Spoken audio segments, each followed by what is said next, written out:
사도신경으로 신앙 고백하시겠습니다. 전능하사 천지를 만드신 하나님 아버지를 내가 믿사오며 그 외아들 우리 주 예수 그리스도를 믿사오니 이는 성령으로 잉태하사 동정녀 마리아에게 나시고 본디오 빌라도에게 고난을 받으사 십자가에 못 박혀 죽으시고 장사한 지 사흘 만에 죽은 자 가운데서 다시 살아나시며 하늘에 오르사 전능하신 하나님 우편에 앉아 계시다가 저희로서 산 자와 죽은 자를 심판하러 오시리라. 성령을 믿사오며 거룩한 공예와 성도가 서로 교통하는 것과 죄를 사하여 주시는 것과 몸이 다시 사는 것과 영원히 사는 것을 믿사옵나이다. 아멘. 찬송가 288장 찬송하시겠습니다.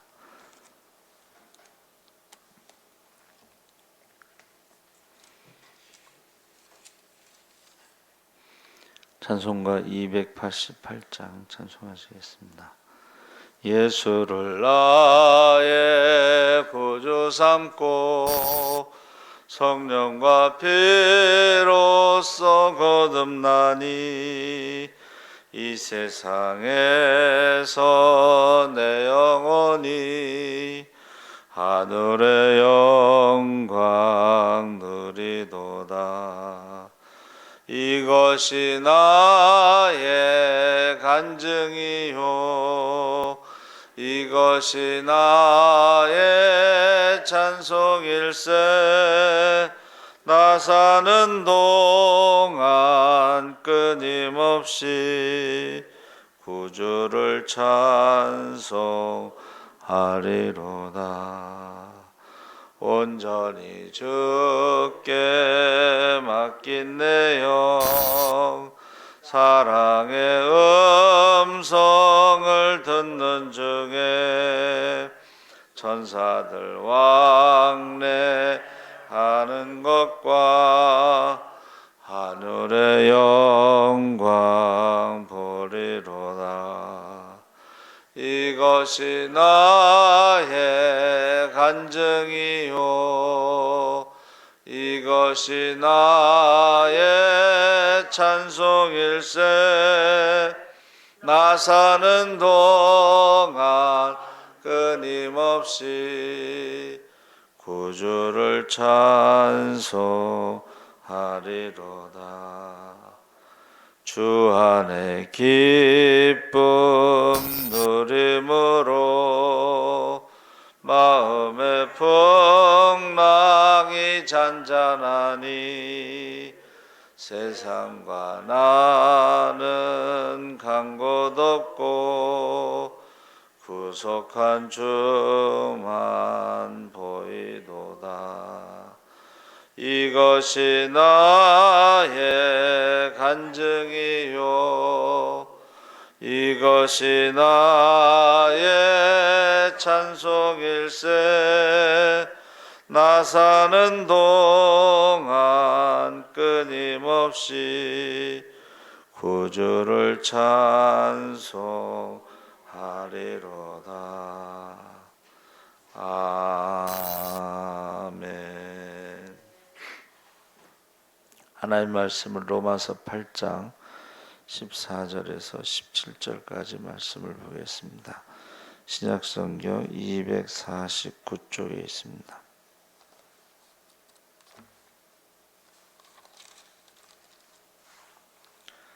로마서 8장 14절에서 17절까지 다 같이 읽겠습니다. 무릇 하나님의 영으로 인도함을 받는 사람은 곧 하나님의 아들이라. 너희는 다시 무서워하는 종의 영을 받지 아니하고 양자의 영을 받았으므로 우리가 아빠 아버지라고 부르짖느니라. 성령이 친히 우리의 영과 더불어 우리가 하나님의 자녀인 것을 증언하시나니 자녀이면 또한 상속자 곧 하나님의 상속자요 그리스도와 함께한 상속자니 우리가 그와 함께 영광을 받기 위하여 고난도 함께 받아야 할 것이니라. 아멘. 할렐루야. 네, 좋은 아침입니다. 잘 오셨습니다. 감사합니다. 오늘 말씀의 제목은 상속자입니다. 그래서 종이라고 하는 것은 주인을 무서워하고 두려워하지만 자녀들은 그렇지 않다 그랬습니다. 그래서 무릇 하나님의 영으로 인도함을 받는 사람은 곧 하나님의 아들이라. 너희는 다시 무서워하는 종의 영을 받지 아니하고 양자의 영을 받았으므로 우리가 아빠 아버지라고 부르짖느니라. 그래서 우리가 그 케냐 안정규 선교사님이 와서 그 요한계시록을 읽을 때 어떠냐고 그랬더니 무섭다고 그랬거든요. 근데 그거는 안 믿는 사람들에 대해서는 무섭지만 믿는 사람들에게는 희망이죠. 그러니까 예수님이 재림하시는 것이 믿는 자들에게는 가장 기쁜 희년이 되는 것이고, 그날이 상 받는 날이잖아요. 그리고 믿지 않는 자들에게 가장 무서운 날, 형벌의 날이 여호와의 날이 되는 것입니다. 그래서 우리가 두려워하지 않는 것이 바로 하나님의 영, 성령을 받은 사람들이죠. 그래서 하나님을 아버지라고 부를 때에 사실은 여기 아버지라기보다는 아이들이 아빠라고 부르는 거거든요. 아이들이 아빠를 무서워하지 않습니다. 그전에는 좀 유교 시대에는 아버지가 무서웠지만 요새는 이제 아빠를 친구라고 생각하고, 그렇죠. 그래서 지금 세상의 어떤 종교도 자기들이 믿는 신을 아버지라고 부르지 않습니다. 하나님을 믿은 유대인들조차도 하나님을 아버지라고 부르지 못했습니다. 심지어는 하나님의 이름 여호와도 마음대로 부를 수 없었고, 그래서 아도나이라고 하는, 그러니까 야훼라는 이름이 나오면 아도나이라고 불렀는데, 아도나이는 이제 주라는 뜻이고, 신약에서 헬라어로는 큐리오스, 주여, 주님이란 뜻이죠. 그러니까 야훼라는 이름을 부르지 못해가지고 나중에 잊어버렸어요. 그 이름을 잊어버렸어요. 그래서 그 여호와라는 말은 야훼라는 이름에다가 아도나이의 모음을 합쳐가지고 여호와라고 부른 거예요, 나중에. 그래서 무당들이 제일 많이 하는 말이 무엇이냐면 신이 노하셨다. 그러니까 우상을 섬기는 자들은 어찌하든지 신의 분노를 사지 않기 위해서 많은 제물을 바치고 우상에게 수백 번 수천 번 절하고 심지어는 이제 자식까지 바치는데, 그 잡신이라고 그래서요, 귀신들은 변덕이 심해서 그 비유 맞추는 게 쉽지 않습니다. 그러니까 하나님은 우리의 희생을 원하시는 분이 아니시고 우리를 사랑하셔서 독생자까지 아끼지 아니하시고 우리의 모든 죄를 대신 지셨습니다. 그래서 그렇게 해서 믿는 자들을 하나님의 자녀로 삼으셨는데, 이 사도 바울이 로마서를 쓸 당시에 로마 사회에서는 친아들보다 오히려 양자가 더 큰 고난을 가진 경우가 많았습니다. 그러니까 아들이 없을 때에 자신에게 아들이 있다 하더라도 그 아들이 자신의 명예를 이룰 수 있는 능력이 되지 않을 때 과감하게 친아들을 포기하고 양자를 입양해서 그에게 자신의 모든 권력을 물려줬다는 거예요. 우리가 생각하는 입양하고는 다른 거예요. 그래서 우리가 잘 아는 로마 황제 아우구스투스 티베리우스 네로 황제도 양자예요. 그러니까 아들이 많아요. 그 뭐 첩을 많이 두었기 때문에 아들이 많은데 그 중에 교육을 시켜가지고 자기의 모든 것을 물려받을 수 있는 사람만 아들로 삼고 나머지는 노예로 팔아버리거나 노예로 삼았어요. 그러니까 지금 우리가 생각하는 이 양자하고는 그 당시의 양자는 전혀 다릅니다. 그래서 16절에 성령이 친히 우리의 영과 더불어 우리가 하나님의 자녀인 것을 증언하시나니, 그래서 양자라고 하는 것이 여기서는 상속자를 말하는 거예요. 막대한 권한이 주어지고, 그래서 두 가지를 하는데, 양자를 삼을 때 하나는 파티를 열어서 모인 사람들 중에서 양자를 정하는 것과, 또 하나는 양자를 삼는다는 사실을 공개하는 것입니다. 그러니까 공식적인 증인을 세우도록 법으로 정해져 있어요. 그러니까 많은 사람들을 모아놓고 파티하면서 얘가 내 상속자다. 근데 친아들이 아니더라도 그 양자 중에서도 그것을 물려받을 수 있는 능력 있는 사람을 상속자로 삼는다는 것입니다. 그래서 당시의 법을 적용해서 성령께서 친히 우리가 하나님의 자녀인 것을 증언하신다. 그것을 어떻게 알 수 있을까? 우리가 성령께서 우리가 하나님의 자녀인 것, 상속자로 삼은 것을 어떻게 알 수 있을까? 그것은 그 사람의 삶의 열매를 보면 알 수 있다 그랬어요. 그러니까 성령의 열매를 맺으면 이 사람은 하나님의 자녀고 상속자구나 하는 것을 알 수 있다는 것입니다. 그래서 자녀임은 또한 상속자고 하나님의 상속자여 그리스도와 함께 한 상속자니 우리가 그와 함께 영광을 받기 위하여 고난도 함께 받아야 할 것이니라.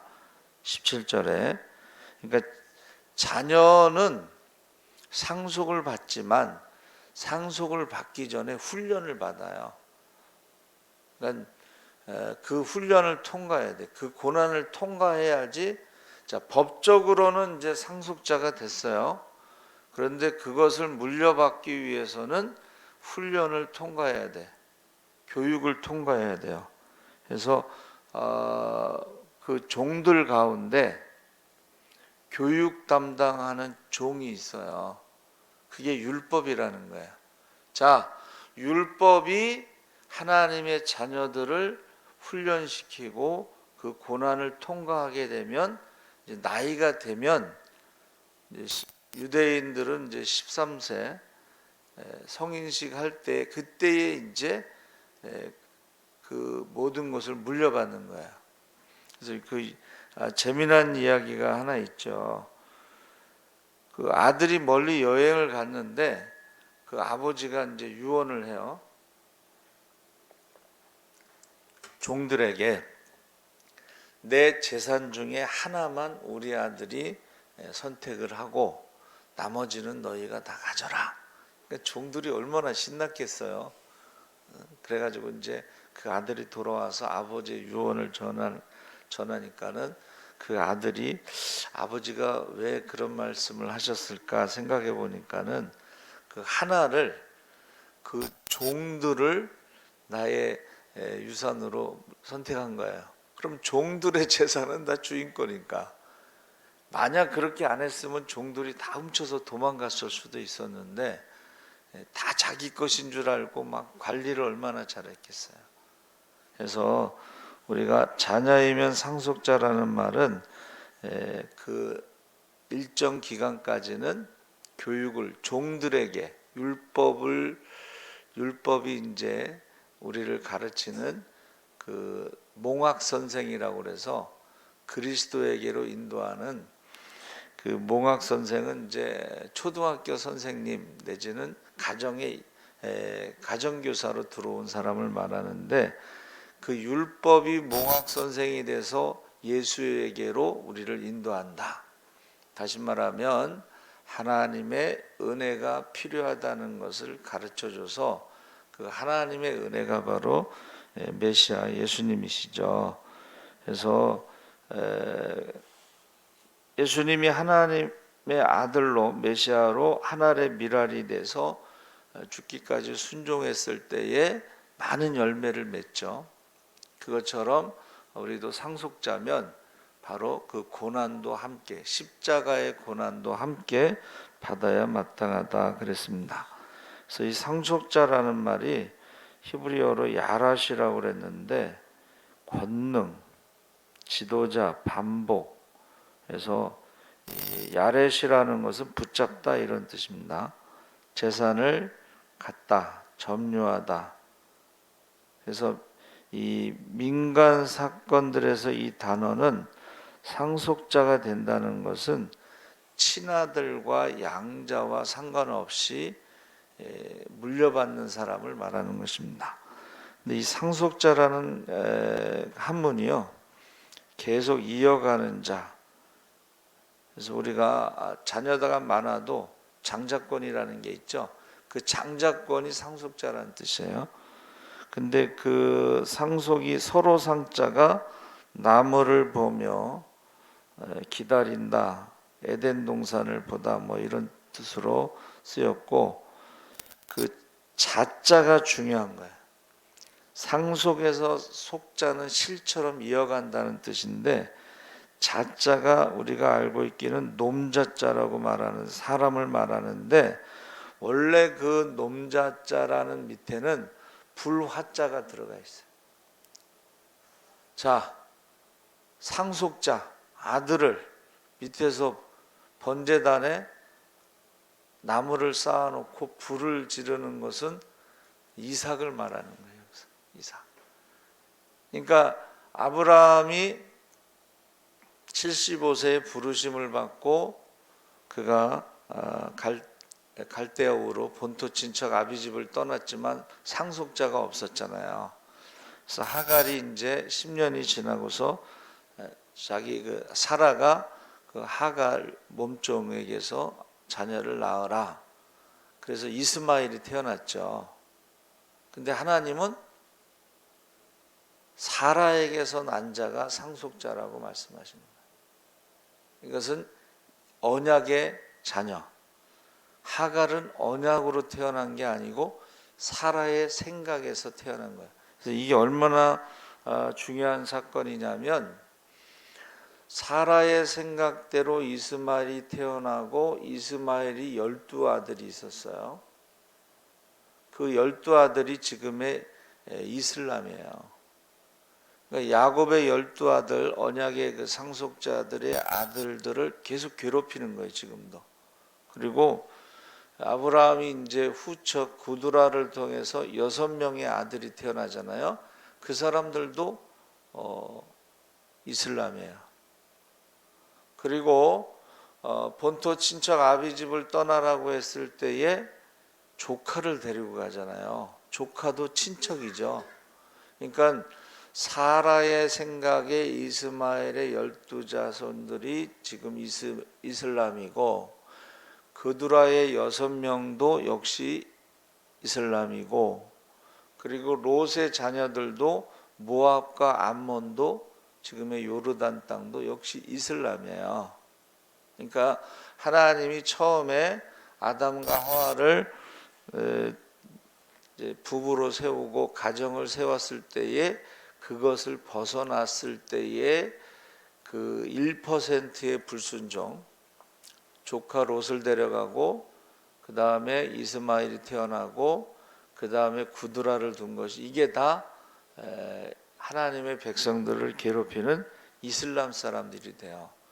그래서 오늘 여러분 기도해 주실 것은 지금 IT에서 신문에도 나고 뉴스에도 나왔는데 IT에서 미국 선교사 16명, 캐나다 선교사 1명, 근데 그 중에 아이도 포함됐어요. 몸값을 200억을 요구하고 있어요. 200억을 주지 않으면 다 죽이겠다는 거예요. 그래서 지금 IT가요 무정부 상태고 갱단들이 사람을 납치해서 몸값을 요구하는데 지금 미국하고 캐나다 선교사들 17명이 지금 잡혀서 200억을 요구하고 있어요. 근데 우리 지금 그 박주창 목사님이 지금 도미니카에 살면서 IT 선교를 하는데 한글 학교를 하지만 거기도 위험해요. 그래서 조금 비싼 아파트에는 경비가 있어요. 총 들고 있는 사람. 이제 비싼 아파트가 아니면 경비가 없어서 좀 위험해요. 여러분 기도 많이 해주시기 바랍니다. 아멘. 살아계신 하나님 아버지 감사합니다. 아버지 하나님, 이제 우리는 종의 영으로 두려워하지 않고 이제 양자의 영으로 하나님의 상속자로 이제 고난 가운데, 연단 가운데 있습니다. 이 고난의 시간이 지나면, 연단의 시간이 지나면 이제 모든 것을 상속받을 것입니다. 우리가 예수님처럼 십자가에 죽기까지 순종하여 하나님 나라의 상속자가 되게 하여 주시옵소서. 감사하며 예수님의 이름으로 기도하옵나이다. 아멘. 하늘에 계신 우리 아버지여, 이름이 거룩히 여김을 받으시옵소서.